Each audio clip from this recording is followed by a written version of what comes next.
And with that, we have come to the end of DPS tier list. Oh my god, dude. After 3 hours and 36 minutes, we're finally done with DPS tier list.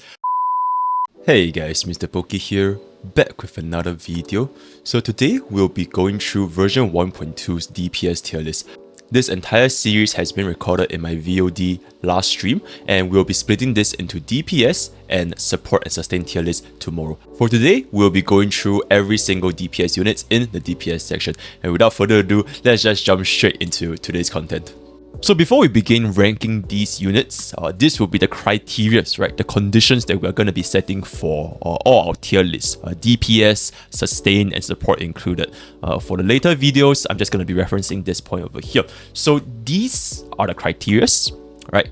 We're targeted towards free-to-play and new players, right? For example, if you're somebody that just started playing Star Rail and you wanted a tier list to know which unit to invest, you came to the right video, pretty much. This is not a DPS ranking. This is not a 0 turn clear MOC tier list. This is not a waifu / husbando tier list. This is gonna be a tier list based on best investment value, especially for new players. Now, what do I mean by investment value? If you're a new player that wants to target the endgame content in the fastest amount of time, that is gonna be investment value, right? So, just a random example. If Unit A takes you like 10,000 stamina to get to a stage where they can comfortably clear MOC versus Unit B who takes like 5,000 stamina, then Unit B will have a better investment value even if Unit B has a theoretical higher damage output or theoretical higher sustain output, all this kind of stuff, right? So yeah, that's essentially investment value. We will be splitting this into DPS, support, and sustain tier list. Today we'll be focusing on DPS. Tomorrow we'll be focusing on support and sustain combined, right? All units listed in this tier list, they are E0, S0 with no Eidolons and no signature like Kun. Some 4 stars I will state their Eidolons if they are really good, but we'll still be ranking them at their E0. As you guys can see over here, usage rate is not indicative of actual performance. Now, I do know that in Reddit and some other resources, there has been data going around showing the unit's usage rate, right? We have seen like Jing Yuan's usage rate is actually higher than Kafka. So does this mean that Jing Yuan is better than Kafka? Unfortunately, for me, at least for my tier list, that is not the case, right? Because usage rate is really just how many players have this unit and want to use this unit. And speaking strictly based on Jing Yuan versus Kafka alone on their usage rate, Jing Yuan is literally our second banner unit ever since we created, and Kafka is our latest banner unit. If you are free to play or light spender, which I would say majority of MiHoYo's player base are, you are unlikely to have any incentive on pulling Kafka if you already put for Jing Yuan, right? So with that out of the way, let's jump straight into the first unit that we'll be evaluating, and that is gonna be Arlan. Now, personally for me, Arlan is still my only unit at level 1 out of 80, and I just have not used him at all since I've started playing this game. So I will definitely be leaving him in the no comment section. And now I'm gonna refer back to my trusty chat to see what they're thinking, right? C, honestly, C, build Arlan, A for Arlan, mine's at 20. Arlan isn't even worth the free.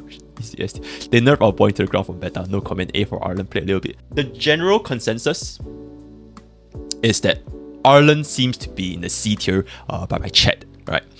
So r/Arlan mains. If you guys want to go after my community, feel free, right? Mr. Poki is his hands clean off of this situation. But I'm still gonna be leaving him in no comment, just so that I don't get burned at the stake. So let's move on to the next unit, and that is gonna be Blade. Alright. For me, alright, for Mr. Poki, I do feel that Blade is worthy of his S tier ranking, and these are my reasons, right? Number 1, he's really comfortable to use. What do I mean by comfortable? He doesn't need to rely on a lot of harmony or nihility supports to get him going. All he really needs is just like one more healer and that's it. He's done, right? You just run Blade with a healer. Everything else is extras. So really comfortable to use. Doesn't really need that much when it comes to team building as well. Next reason, the same importance, if not even higher than the previous reason, is that Blade needs really little in relic investments to get him going. And what do I mean by need really little, right? Is if you guys have played this game since the start of the game and you guys have been farming for offensive relics, that is to say, if the relic has crit ratios, that is crit damage and crit rate subs, that's something that you're going to be aiming for the DPS. Blade is the only character we have in the game that makes use of these HP main stats with crit ratio. Every other DPS we have in the game right now, they are using attack main stats. So if you're somebody that has Blade, he effectively helps you to become more efficient when it comes to stamina usage. You can make use of more gears and therefore you're wasting less stamina. And I think this is really important for investment values, especially for new players, because there's no way you can pick, okay, I want this for relics, right? There's just no way. And I guess one last reason, like I say, why Blade is here is that he does enough damage for us to clear the endgame content right now, right? If you want to use Blade in MOC or even in MOC 10, he's fully capable of destroying the enemies.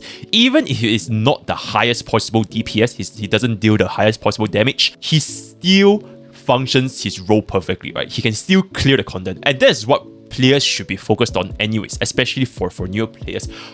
Don't really need to worry about doing like what 0-turn clear MOCs, because it's honestly just a flex, right? If you're strictly playing this game just for efficiency, you want to clear all the content, then Blade is definitely enough for you, right? So yeah, that is my final verdict for Blade. Moving on to the next DPS unit, Heng. He's a very solid benchmark of what you would expect from a DPS. He doesn't really like outperform the bell curve. He doesn't really underperform the bell curve. You want him to do damage, he's gonna do damage. For me, or rather for my experience with Heng, I did use him very early on at 1.0 because he was part of the main trio, right? So I was pretty much forced to raise him anyways. Yeah, he does his job well, right? If you need him to clear mobs, you need him to clear Smithed Universe, you need him to clear enemies that are weak to wind, he's gonna get the job done, right? The slow debuff is pretty good. All this kind of stuff, wind rest penetration when you pair up the support, really good. Just nothing about him screams above average to me. Heng is a really solid 4-star. If you want to raise him all the way to level 80, you can definitely use him to clear MOC for sure. Final verdict, Heng is gonna be at B tier, right? Okay, let's move on to the next unit. Clara. I'm also gonna be giving her no comments. Let me just refer to my experts in chat and see what she have over here. S tier, she doesn't need speed and she just stats any stat. Super high A or S. S for Serval. S. Wait, so many people want Clara S plus. Solid A, top A in general, but S if you give her credit for role flexibility. I guess from what chat says, okay, even though I don't play Clara, right, because I don't have any personal experience of playing Clara, but I have seen footages, right, of people using Clara to clear MOC and all this kind of stuff, right? I've done my due diligence for this kind of things. Chat ranks her at A, right? Chat ranks her at A, very high A, and some would even put her at S. But I want to be a little bit more gatekeeping for S, right? So I don't really want too many characters to be at S. So I'm just gonna Chat is just gonna be placing her at high A. And the reason pretty much boils down to very similar things such as Blade. Low investment unit, super comfortable to play, slap her in any team and she gets to go, which is pretty much exactly what Blade is doing. We will be moving on. Clara is gonna be no comment from me and A tier from chat. Herta. Before I even rank Herta, I just want to say, I used Herta every single day in overall farming. Her and Himeko, I use them every single day. But unfortunately, this tier list is based on investment value as well as their MOC performance, right? So unfortunately, I would say Herta is below average. Okay, and here are my reasons, right? Here are my reasons. The multipliers are just a little bit way too low, in my opinion. Herta's kit, it might be really good in overall farming because you're fighting a lot of AoE all the time and you'll be facing new mobs, so that the thingy triggers refresh. But in MOC, especially in enemies with bosses, right? Herta's talent effectively only triggers once, which is if an enemy falls below 50% HP, Herta does one follow-up.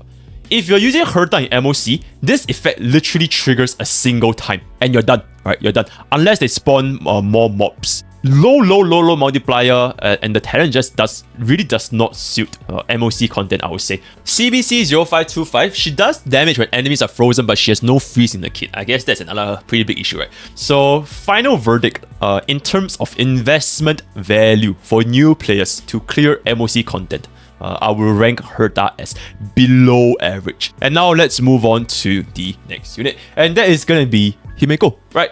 I'm not gonna beat around the bush. In my opinion, Himeko is pretty much where she stands along with Herta. Below average generally for the majority of the player base, but I do believe that Himeko does edge out Herta just a little bit in terms of the damage department. I have been using Himeko pretty extensively. If you guys have seen my stream for the past couple of days, I'm trying to clear MOC 10 with Himeko, and I would say to a pretty decent success, right? Unfortunately, I just feel that in terms of investment value, she just does not perform as well as the rest of the DPS roster, right? Everything in the tier list is relative, right? Everything is relative. But Himeko does edge out Herta in a sense where Herta's talent only triggers once when they drop below 50%. But Himeko's talent, her follow-up, it triggers every weakness break, which definitely places her at a higher value than Herta in this department. I'm just gonna be lumping these up to a very short section. That's the erudition problem, and I think that a lot of content creators have been trying to cover this. Erudition path in Honkai Star Rail unfortunately is facing a little bit of a issue compared to other paths such as Hunt, Destruction, Nihility, right? The whole purpose of erudition units is to deal with AoE content, right? Content with multiple enemies. But we're in a situation where characters from other paths, namely Destruction and Nihility, are doing their jobs better than they are doing their own. Clara, excellent AoE. Blade, excellent AoE. Kafka, excellent AoE. Welt, crazy good AoE on his out. Heck, even, I wouldn't want to say Hunt. The only exception is Seele, right? But Seele is an outlier. So generally speaking, erudition's role is being filled by other classes. So there really isn't a content in the game where erudition shines that much. Pretty much it. Okay, so with that out of the way, moving on to our next unit is gonna be Hook. I would say that my personal experience playing Hook, it is more towards the early game, right? I use Hook very extensively in the early game, but for now, I've pretty much not used her for a really long time. I kind of want to leave her no comments at this point, and I will be referring to my trusty chat for her opinion. Pitch Dark Hook the Great. B, B, B, B, B, B, A, solid B, B, C, C for children. B, she gets the job done. F tier, all children are F tier.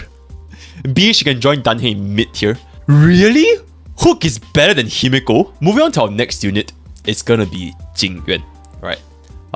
From an E0S0 perspective, I do personally believe that Jing Yuan is worthy to be in the A tier, and this is my justifications behind this ranking. Right. First of all, let me address this very important thing: E0S0. Right. This tier list does not factor in his signature Lycon, and we do know that Before Dawn is one of, if not the best, erudition light cone we have in the game right now. I don't think any other light cone compares even close to Before Dawn, right? So Jing Yuan not having Before Dawn is definitely gonna impact his capabilities by a pretty substantial margin compared to other units. So case in point, if for example you put for Kafka, you did not pull for her signature light cone, you still have very good alternatives like Good Night and Sleep Well, Fermata, or even heck, even Eyes of the Prey, right? Really decent, not that bad. But if you put for Jing Yuan and you didn't get a signature light cone, there are very little substitutes that come close to what Before Dawn has to offer. Alright, so this is one of the very big issues that I have with erudition units in general. So with that being said though, I do believe that Jing Yuan is still in the A tier. Specific weaknesses for his crowd control, all this kind of stuff, I've pretty much said exactly what I wanted to say in version 1.1 tier list, so I'm not going to be repeating again. But let's just talk about his performance in version 1.2, right? Best investment value for 1.2 when it comes to clearing MOC. I do believe that Jing Yuan is really not that bad compared to a lot of our other DPSs. He's not as easy to build as, for example, Blade for sure, right? He's definitely not as easy to build as Blade, but you really need him to have that 140 speed for him to lap Lightning Lord twice. If you do not have this 140 speed, it is a little bit difficult to achieve 10 stacks on Lightning Lord. And not having 10 stacks on Lightning Lord is gonna be quite problematic, I would say, because the damage from Jing Yuan largely comes from his Lightning Lord.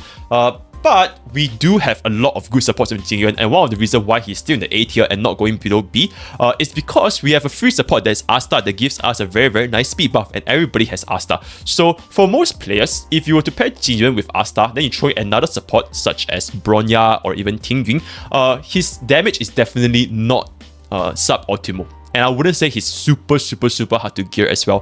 Factoring in the unit that you want to use Jing Yuan with is literally free, right? Asta is literally free and everybody has this, so I don't think it's that hard. But the reason why he isn't S tier, I've said it in version 1.1, and final conclusion, Jing Yuan in the current cycle is gonna be at A tier, right? Next, moving on to the next unit that we have is also our latest limited 5-star, and that is going to be Kafka. I think Kafka goes without saying that she is also worthy in the placement of S tier, in my opinion, because she does have a very similar reasoning to Blade, which is she is a low investment unit. She does have a very similar reason as to why I ranked Blade in S tier because for Kafka, you really don't need to build crit ratio on Kafka, right? She functions perfectly well. In fact, I would dare say really well on attack and speed. And these are gears that you would otherwise not use if you do not own Kafka, right? So same reasoning for Blade. It expands, it diversifies your pool of relics for players, new players especially, to make use of more relics so that they can more quickly use a unit to clear MOC. And that's going to be a very big reason why Kafka is so versatile and so easy to race.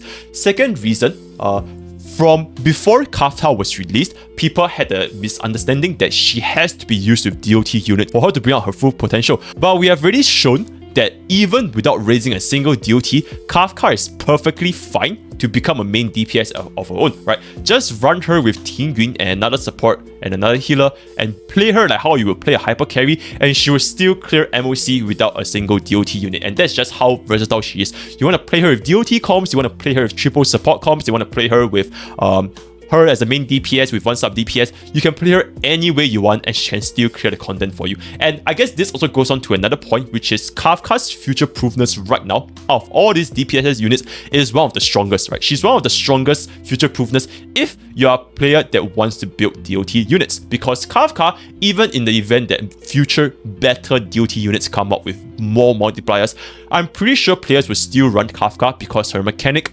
triggers all DOTs. She's a very good support for future DOT units that does more damage like her, because by then she can be easily delegated to a sub DPS role. Her ultimate triggers DOTs and her talent's follow-up attack does extremely high DOT damage as well. So because of this, I do believe that Kafka deserves to be in the S tier. In fact, I would dare say Kafka is higher than Blade in that regard, just because of how future-proof she is, especially if you're going to be playing DOT.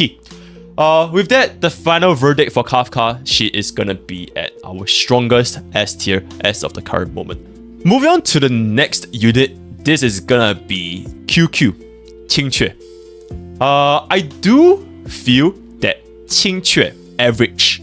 I wouldn't want to place Qingque as above average, because she has a very large RNG factor placed into it, and I wouldn't want to place her below average because her damage ceiling is really high, way higher than Himeko and Herta, right? Because if you're really good with your rolls on her tiles, the damage output that she can deal is absolutely crazy. But unfortunately, it is very RNG dependent, so I can't justify her that she can deal a gazillion damage and she's gonna be S tier. So unfortunately, that's not going to be the case. Some of you guys might say, Qingque, you could just keep resetting a specific stage to the point where you eventually clear it with godlike RNG. Well, that is true, but I do want to bring attention that if you're going to be playing this way, then yes, Qingque can let you clear MOC stages that you maybe otherwise couldn't have cleared, because she has potentially the highest damage ceiling, right? You could do this for other DPS, right? You roll for every single hit to be crit, all this kind of stuff. But for Qingque, it's like taken to the extreme, right? Imagine every single time you use one skill point, you get 4 Honkai. If you're somebody that don't mind resetting a single stage for like 10,000 million times just to get the clear, then yeah, she can be S tier for you, right? But if you're not, if you're just a usual player, bound by the fear of RNG, then I do believe that she's B. At this point, before we move on to the next unit, I just want to point out that Qingque's E6, if you have Qingque's E6 and not her E4, she's would be in A tier, in my opinion. Qingque's E6 solves one of her biggest issue, and that is her constant reliance on skill point usage, right? It basically gives you back 1 skill point, so effectively, instead of using 2, you're using 1. If you're using 3, you're using 2, right? Very, very, very nice item to have. Not to mention, all her previous items just increased by damage by a lot. So by the time you have an E6 Qingque, her damage potential as well as the variance for her damage ceiling gets drastically narrower, right? So she gets a lot more consistent and she deals a lot more damage. So if you do have an E6 Qingque, I would place her at A tier. But unfortunately, this is E0 S0, so I'm just going to be dropping her at B tier as it is. Alright, so that's the final verdict for Qingque at B tier. Moving on to our next unit is going to be Sampo. And Sampo's popularity really rised up in version 1.2 with the release of Kafka. And in my personal opinion, even without Kafka, we're just going to be basing off of their individual kits alone. Even without Kafka, I think Sampo is at a very solid B tier, edging out Yanqing, probably not so much compared to Qingque. And here's my reasoning, right? And as well as Chat's reasoning. For a very large part of Sampo's kit, he is, in every sense of the word, flexible is part of his entire thing. He can apply Wind Shear without using skill points, because his basic attack applies up to 3 Wind Shear procs itself. He has DOT vulnerability, so in the future, even if better DOT unit comes out, Sampo can still be ran with that set DOT units. So if you're somebody that didn't pull for Kafka and you have a Sampo, feel free to just use Sampo as like the sub DPS along with the main DPS, even if it is not as strong as Kafka in terms of DOT mechanics, right? So that's going to be that. And lastly, Sampo can be used with AoE targets, right? His ultimate is AoE, his bounce can hit multiple targets. He can also be used against single target because his bounce, very similar to Welt, he can just break. He can deal a ridiculous amount of toughness bar damage when hitting the same enemy multiple times, right? And because of all these factors, I feel that Sampo has a better investment value for new players that are trying to clear MOC. Not to mention version 1.2's MOC buff heavily favors Sampo this time around. In contrast, I'm just talking a little bit about Yanqing. Yanqing, not saying that he's bad, it is just that his kit itself, because it is the very cookie cutter DPS, is more prone to replacements in the future. And getting replaced easily will affect his investment value for players, right? There's no point investing in a unit where you're not going to be running them in the future. Yeah, so for all those reasons, I do believe that Sampo has a better investment value than Yanqing, and that would solidify his placement at B tier. Moving on to our next unit, it's going to be Seele, which has been the undisputed DPS, single target DPS unit since 1.0, and right now at the moment she is still the highest single target DPS for 1.0. But since this tier list is not based on DPS rankings, she will be placed in the S tier, but behind Blade and Kafka in my opinion, especially when it comes to investment value. And here's why. Now, Seele is by no means very hard to build as well, because if you have invested in her crit gears, right, just like Jing Yuan, just like Yanqing, right, just like any other crit related DPS, if her gear is solid enough, she can clear a lot of contents for you, right? Because the resurgence mechanic is absolutely broken, right? She keeps her buffs during resurgence. She gets extra turns and it can go up to 4 times if you use her ultimate, which it's by itself, I feel like it's one of the most broken mechanics in this game, other than Silver Wolf's weakness implant. But that being said, when it comes to investment value, I personally feel that Seele is definitely a bit of a higher bar as compared to Blade and Kafka, right? In terms of team compositions, Blade and Kafka, they are way more versatile. You can run Blade with one healer and anyone else. Kafka, you can run her as a sub DPS, run her as a main DPS. Like, Kafka is the most versatile unit, right? But Seele is really the true blue hypercarry unit, right? You essentially only run her as a hypercarry. I don't think you will ever run Seele as a sub DPS, and it's very unlikely that Seele can pivot into a sub DPS because she's somebody that really needs all the buffs she can get. So in terms of versatility, I don't think that Seele is as versatile as the rest of the units, and that kind of also impacts her future-proofness.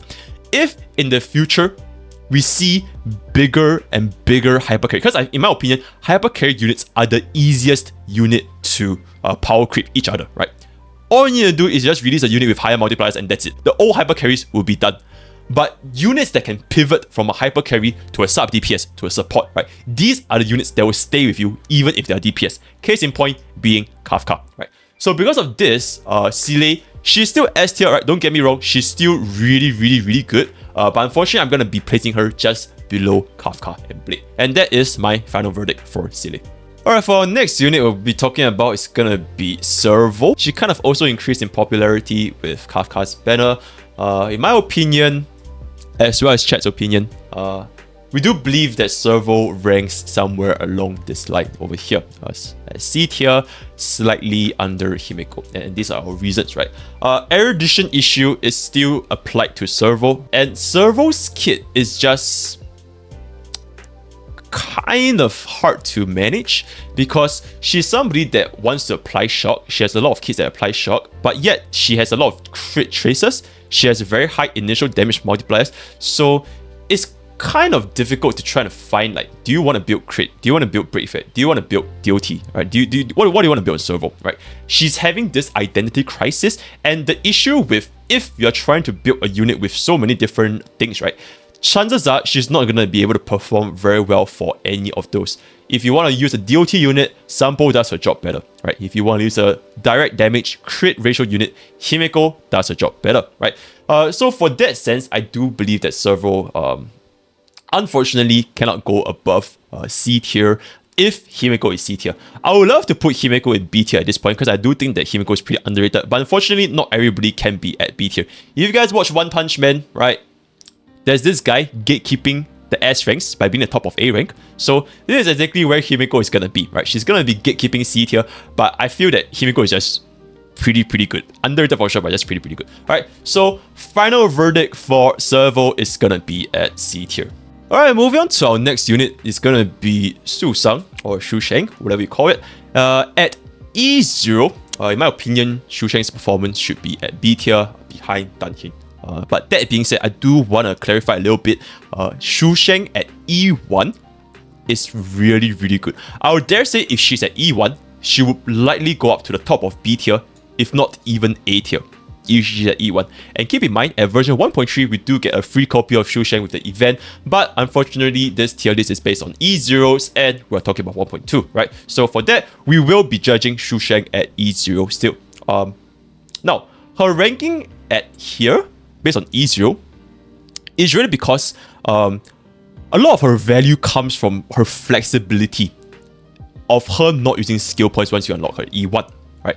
If you do not have her E1, she is pretty much delegated to either as the breaker, right? Because the E1 will not trigger when you're breaking a target, right? She's still a very good breaker. I would dare say she is the best breaker we have in the game because her E into ultimate into E, skill ultimate into skill, is pretty much like 7 toughness bar damage. Almost any enemy that's weak to physical is gonna get broken by Sushang, right? And Sushang, if you break her as a break effect unit, it's gonna be tons and tons of damage because physical bleed, as we know, has the highest damage for any boss targets because it's maximum HP. So because of this, she does see a little bit more application, especially for enemies that are weak to physical. Unfortunately, if you do not have her at E1, then she really is just dedicated to being a breaker role.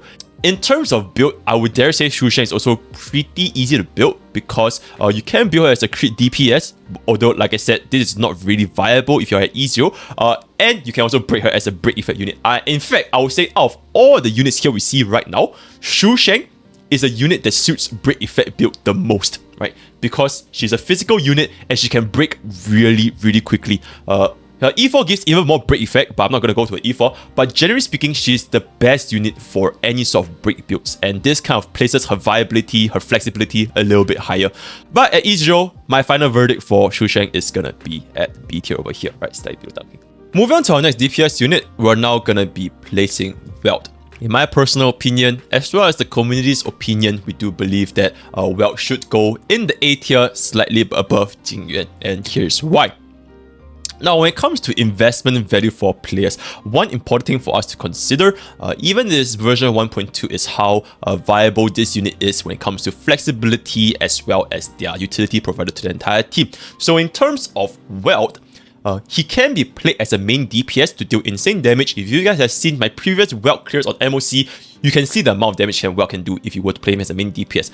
On the other hand, you can also change Welt to become a sub DPS, dedicating to a debuffer role, applying his slow debuff as well as his outs debuff. And this kind of brings me to the next point. Welt has the best, or in my opinion at least, the best ultimate in the entire game. AoE, action value pushback, on top of damage increase as well as imprison, right? AV pushback is, in my opinion, the best debuffs you can have, and it applies to the entire enemy team, right? Because this is the only effect in the game that has a dominoes effect. The more you delay an enemy's actions, the more actions your team gets to go, including Welt, right? So this snowballs, and the more they're delayed, the more chances Welt can cast its ultimate and delay them even further. And no other units in the game, not even Seele, not even Kafka, not even Jing Yuan, can have that as a compounding effect as compared to Welt's ultimate. Compared to, for example, Jing Yuan, his role is really just to be a hyper carry. Even though Jing Yuan does an excellent job at being a hyper carry, unfortunately, that is his only role. So in the future, like I said just now, for any of, like for example, even Seele, right? Any hyper carry units in general has the easiest potential to get power crept if they are unable to adapt and change into another role, which is why units such as Kafka, they have a very, very high standing because she can easily adapt. And this can also be applied to Welt. And lastly, I'm not gonna mention it all over again, the whole issues with Jing Yuan, such as his backloader damage as well as lightning not being really slow, also pulls his ranking down a little bit more than Welt. So final conclusion, Welt is gonna be in the A tier. Moving on to our next unit, it's gonna be Yanqing. This unit unfortunately has not seen a lot of play in the version 1.2 patch for the past previous MOC battles because there are not a lot of enemies with ice weakness. So that being said, on top of all his inherent abilities and his reliance on other units, I will be placing Yanqing at the top of the B tier above Qingque. Like I said, this tier list is all at E0, S0, so we'll be ranking him as such. Now, why is Yanqing at B tier? I do believe that Yanqing edges out the rest of the crew in B tier over here. If you are able to keep his buff active, his damage is one of the best, especially if you are somebody that don't have Seele, right? But moving on to why he is in B and not in the A, one of the biggest reasons I have is that he is a lot more restrictive compared to the units in A and S. He's a hyper carry, so that automatically places him in a restrictive tier, such as Jing Yuan, Seele, and Heng, right? So you can only play as a hyper carry. You probably won't run Yanqing as a sub DPS, right? He needs the buffs, he needs the skill points. So that's number one. Number two, Yanqing also has an ungodly reliance on shields. If you're running Yanqing without March 7 or Japat, and honestly March 7 also draws aggression towards him, which is not going to be very nice. If you're going to be playing Yanqing without a shielder, him losing the Soul Steel Sync buff is gonna be a massive DPS fall off. And in the version 1.2, there are a lot of enemies that has AoE damage. Savrok's ultimate, the Ice Fatty doing this Ice Storm, right? They are all unavoidable AoE damage. And in the event that you want to use Yanqing against them and you get hit with the AoE damage, then Yanqing is just gonna lose a lot of buffs if you don't have shields. It's basically unavoidable, right? And the last point as to why he's in this tier, generally speaking, the units above him, they do offer more utility to the entire team, right? As well as being better than what it does. Comparing DPS, I'm pretty sure it goes without saying that Seele does a lot better than Yanqing when it comes to single target. When it comes to utility, Welt, Kafka, they do offer a lot more as a role that can transition between sub DPS and hyper carry. So for all those reasons above, I'm going to be placing Yanqing in the B tier. Moving on to the next unit, we're going to be having Luka, the newest 1.2 DOT that came along with Kafka's banner. And based on me and my community's consensus, we do believe that Luka is somewhere around this tier. Very similar to Sampo, I would dare say, but this is really, really dependent on the content they are playing, because for DOT units, you need to pair them up with the right element, right? So if you're facing somebody with physical weakness or single target, you want to use Luka more than Sampo. If you're facing somebody with wind weakness, then definitely going to be Sampo, right? So very, very interchangeable, I would say, in that sense. So let's go on to why his ranking is in the B tier. Now, Luka is the true blue definition of a sub DPS, right? He uses his skill once and then uses his enhanced attack to trigger the bleed as well as generate skill points and deal tons of toughness bar damage, right? After this, you will want to use Luka's ultimate to go ahead and cast your damage taken debuff, followed by more skills, more enhanced attack, and the cycle repeats itself, right? So he's a unit that does not and will not ever be a main DPS, right? Because you cannot stack Luka's bleed by spamming his skills repeatedly. His entire function, his entire purpose as a unit is to be a sub DPS, and a damn good sub DPS at that, right? Damage taken debuff as well as his insane multiplier for his DOT makes him a really versatile unit for almost any team comps, especially so for physical teams, right? You can run him with Kafka against enemies that are weak to physical. You can run him with enemies that are just weak to physical in general without even Kafka, right? You want to run him with Sushang, you want to run him with Clara. Physical team, really good as well. So for this regards, why he's not higher, I would say that his DPS is not that substantial, right? Qingque and Yanqing, as well as most people in the upper echelons for the DPS tier list, they do a lot more damage than him. And although I do say this is in terms of best investment value for new players, DPS definitely does take into account, so dealing less damage will unfortunately result in players having to invest in more resources. And since he is a sub DPS, you still need to pair him up with a main DPS, right? You can't just run Luka alone, pretty much, right? So because of this, his final rating is gonna be in the B tier. Now for our final unit, it's gonna be Physical MC, and this is gonna be a really quick one. To wrap it up, I have not used Physical MC enough to give you guys a conclusive evidence. And to just say this one more time, Arlan, Clara, Hook, Physical MC are just units that I did not raise, did not build, and I have not enough experience ranking them, right? This is not saying that they are the bottom of the list. I simply have no comments for these units. And with that, we have come to the end of version 1.2's DPS tier list. Once again, this is a tier list for best investment values for newer players, right? Stay tuned to tomorrow, where I will be posting the remaining VOD featuring version 1.2's support and sustains tier list. If you guys would like to engage in any discussions, feel free to hop on my Discord, Poki's Village, where we have a really active community talking about this game. And if you guys would like to catch my stream, that is twitch.tv/MrPoki. And with that, we've come to the end of today's content, and I'll see you guys next time. Take care.